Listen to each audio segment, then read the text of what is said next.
Hello, everybody. Scott Golden here with the Mid-South Wrestling Review Series for the 26th of June, 1982. Probably the biggest Mid-South show in 1982. I don't know enough about 81 or earlier to say biggest show ever to this point in history, but biggest show in 82 by far, and I'll be able to rank this in terms of big shows for the history as we go forward into 83, 84, 85, and such. But big deal here, as we have a historic heel turn among other things. So, putting this in perspective for a second here. Somewhere along a house show loop, the Junkyard Dog has defeated the Bob Roop for the North American Championship. He vacates the Louisiana title as per the agreement in the contract at which you can't hold both championships at the same time. Ted DiBiase discusses facing the Junkyard Dog, says he never imagined to have to fight a friend, but at the same time he feeds his own family and not his, dog doesn't feed his family. Again, the stipulation on the line, the stipulation has not been removed. If DiBiase does not win, he's out of Mid-South and ostensibly unable to feed his family. Junkyard Dog responds to this in a promo saying that while he's happy to be the new North American champion, he's in a catch-22 situation, and he is very upset because in theory, he could send Ted DiBiase packing or lose the championship. He considers this to be a no-win situation. He is certainly, impacted by this in a negative way emotionally and upset. And but he says in the end of the promo, he knows he can trust that Ted DiBiase is going to do the right thing because he's an upstanding, honorable person. Now, this factors in, super important for later, probably one of the better angles I've seen in terms of just storytelling in a single episode. Bob Roop is interviewed short, saying that he is unhappy with losing the North American Championship because he wasn't legally signed to this particular match. And that's the end of the build for that main event storyline that we're going to see play out later today. Jeff Sword, a newcomer, against Dr. Death Steve Williams. Williams continues to be probably one of the most pushed guys in the area, certainly for a rookie or guy new to the area. He's been protected quite well. And the pressure that a guy like Sword, who I don't know enough about, I know that he's a guy who's been around the country, probably around the world, but I don't know where he came from in relation to here. Anyhow, Williams manages to use power. He's more aggressive than we've seen him before. A bit more throwing. Also, more aggressive with the takedowns from the amateur style that he's naturally known for. So we're beginning to see, 2-3 weeks in, Steve Williams get a little bit more comfortable. Now, obviously, he's not going to main event a show. That's going to be a year or two away. But he has, even in this frame and age, an experience level and a value level that is sufficient to, hey, he's a big deal. Hey, he's a guy who should be considered a big deal and treated like one.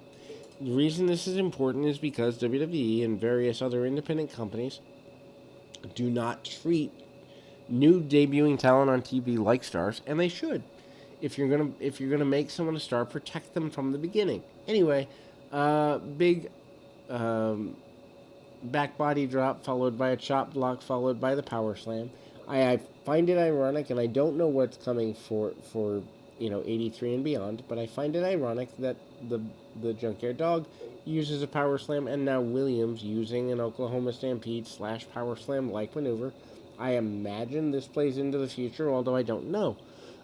John Studd and Super Destroyer versus Kirkland and Price. The Kirkland and Price enhancement talent. John Studd, of course, a major guy for the the various areas, and he's been all around the territories. Also, an executioner in the WWF in the 70s, along with Killer Kowalski, former tag team champion. Useful information for those who aren't that up on their history. Anyway, Super Destroyer is here, and Ernie Kirkland and what's Price's first name?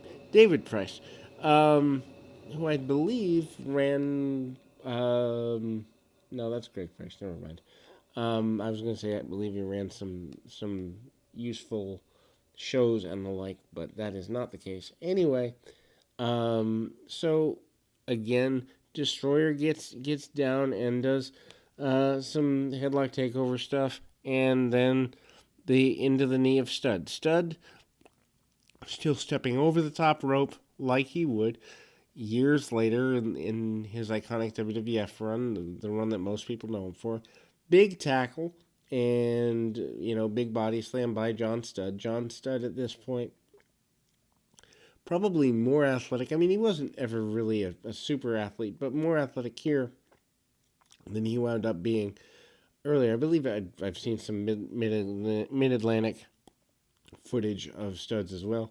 But Stud basically runs his opponent into the corner, tag off to the Destroyer, who manages to, or Super D, who manages to run his opponent body slam style into the top turnbuckle, and then manages what later becomes a famous spot for goofy indie guys, the superplex. Only here it's a finish, as well it should be. Matter of fact, the ring shakes and the camera shakes from the impact of the move.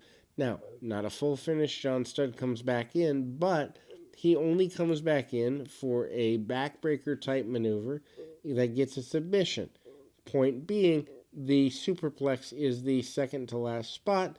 Also, amazingly, driving his opponent out of the ring, the Destroyer hits a drop kick out of nowhere on the other enhancement talent.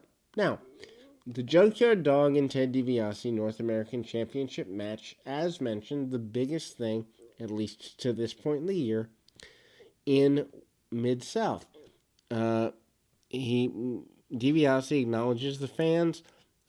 He's friends with the dog. Dog just becoming the North American champion, just not even a week into that title reign, and facing his friend. They have a very basic beginner's match. Well, not beginner's match, because they're both main eventers, but, feeling out early process match for the first couple of minutes. Headlocks, power by the dog, finessed by DiBiase. A typical match you would expect. DiBiase goes for a roll-up and gets a near fall, but doesn't get the win. DiBiase comes up with a look of awe on his face that he didn't get the dog. Like, there's some momentary of like, oh, wow, I thought I could beat you quickly, or I thought I could beat you easily, or whatever the case may be. It's just there. It's half a second. It's nothing, that if you're not looking for it, you don't see. But at the same time, it gives the impression of like, hey, I really thought I could beat you. Now, we see several headlock takeovers, several basic maneuvers, and DiBiase, again, going back to his basic wrestling, dog winning on power. That is the basis of their entire deal here. DiBiase stays on the mat and gets up. He's a little more aggressive in lockups here. Dog is the one that throws, I believe, the first punch. At least he's the first one I see that throws one. And DiBiase still maintaining his babyface role. The referee nearly gets clobbered when Dog picks him up and goes for the thump. However, DiBiase's in the ropes, holding onto the ropes. The referee breaks the hold. DiBiase comes down, and they continue to fight. The referee goes down in a bit of a heap, and but the match continues. DiBiase gets kicked, and he's angry at tripping over the referee. DiBiase gets kicked by the dog over the top rope and to the arena floor. However, there is no disqualification. DiBiase goes over backwards, hitting his head, and landing awkwardly on the floor. Meanwhile, DiBiase has been wearing in interviews in the last few weeks a glove. Dog goes out, puts DiBiase back into the ring, thereby trying to help his friend. DiBiase loads the glove and blasts the dog between the eyes, knocking him out and regaining the North American Championship. We do not hear why on that particular day. All we hear is Bob Rupp, who from the beginning has said that DiBiase is underhanded and a cheater and this and that. That see, this is not what you would do if the glove wasn't loaded. This is what he planned for me the whole time, etc. and so forth. So a heel still hasn't turned DiBiase. They're letting him do that himself. It's a masterful angle. If you've never seen it before, watch that play out. Andre the Giant is up next, and he's actually being interviewed by Vince McMahon. Promoters working together up until '83 was common.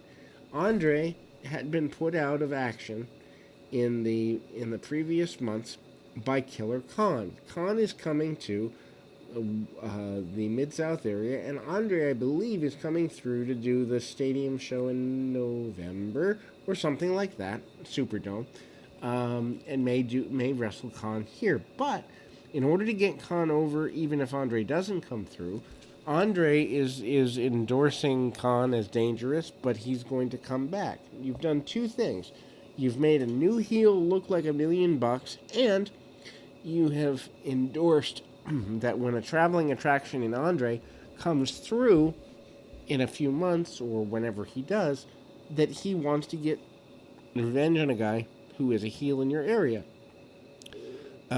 Speaking of which, they bookend that promo, which was well done. Andre says he'll be cleared to wrestle in 4 or 5 weeks with a Killer Khan squash match.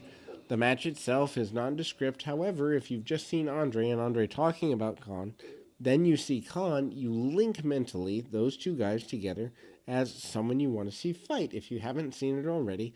And chances are, if you live in the Mid-South area, you haven't, unless you have cable and you're watching like MSG or something. You're going to want to see these two talents go at it. Anyway, Khan in a very basic squash match, punch, kick, bite, scratch, hip toss, and stays on him. Eventually hits the the top rope knee, and then we see Buck Robley, who I'm not a fan of. I don't get it. I never have. I've heard him speak, and I enjoy listening to him talk about booking philosophy, but as a wrestler, I just don't understand. Buck Robley against Billy Starr.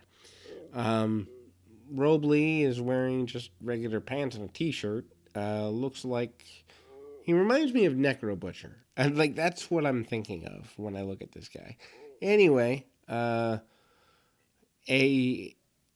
deep arm drag and some basic wrestling holds exchanged. Drops the drops the knee on the back of the arm, and then he cranks on the head scissors. There's nothing that's remarkable about what happens here. Billy Starr comes up, hits a few shots, not enough to get a win or anything, but enough to where, hey, maybe, he's here. It's kind of a thing. Double shot, and then a rolling neck breaker, and 1, 2, and out the back door he comes, thinking it's the end, and I thought it was at that moment. But a body slam and, some basic stuff. And ultimately, the foot on the bottom rope. For a first match, or maybe second, and I'm forgetting one, this is rather underwhelming for Buck Robley, especially if he's supposed to be some sort of star in the area in the weeks and months to come. Anyway, he manages to hit another move where his opponent drapes the leg over the bottom rope, almost as if they're trying to make Billy Starr off this match, and then and then a sleeper hold, leads to a victory for Buck Robley. And then we go to a match that has only about 3 minutes remaining. Again, a six-man tag: the Grappler, the Assassin, and the One-Man Gang versus Ladd, Robley, and Jones. Um, the match obviously goes off the air without a winner because, well, you're not going to do that in 3 minutes, and basically ends up being a bit of a brawl to tease where we go for the summer. In any event, that will close us for the month of June. My goal is to have July, August, and September up within the next 24 hours or so. But until then, keep your feet on the ground, your mind in the moment. Until next time, everybody.